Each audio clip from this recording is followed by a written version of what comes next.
नमस्कार। आमे आज भुवनेश्वर दास विद्याधरपुर अभिमुखे बाहरिलु। वर्तमान आमे पिपिली टोलगेट टपिकी आग को बढ़ी चलचु।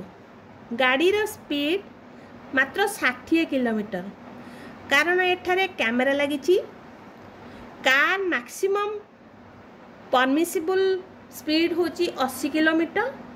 ताठारु अधिक हेले fine लागिबो।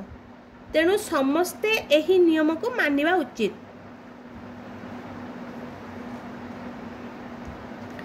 बाटरे Bhubaneswar Puri रास्तारे कादुआ छकरू right turn नहीं रामचंद्रपुर ग्राम भितरे पशिलु।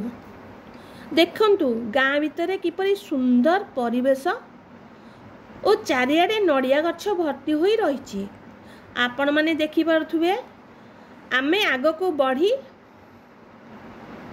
वर्तमान दास विद्याधरपुर ग्राम पूर्वरु हठात एक गछ उपरे आमर नजर आसुची।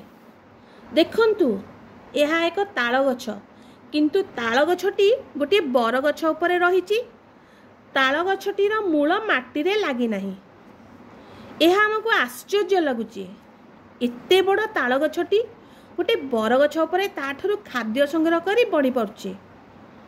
आपण माने देखंतु से विशालकाय ताल गछटी संपूर्ण फल रे भर्ती होई रहिची। जहा को न देखिले विश्वास करी हेबो नाही। प्रकृतिर करिश्मा जे ग्रीष्म ऋतु रे एभली रसाळ फल समस्तक पई खंजी देइची। खरा दिने एही सुस्वाद तालसज खाइबा एक आनंदर विषय।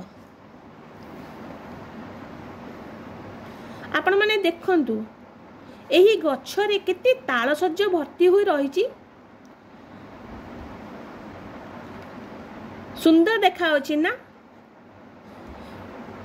चमर माने तालसज काटी बिक्री पई तळे गदैचंदी। देखंतु केते तालसज की सुंदर दिसुची। सेति पई मु भाबुची एही सुंदर अनुभूति को मोर प्रिय दर्शक मानंग पाखरे पहुंचेबा भी उचित।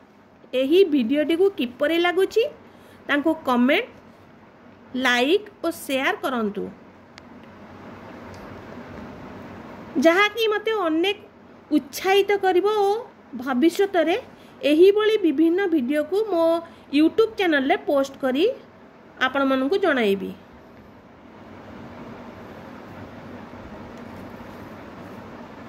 कि सुंदर शांत परिवेश प्रकृतिर देखंतु।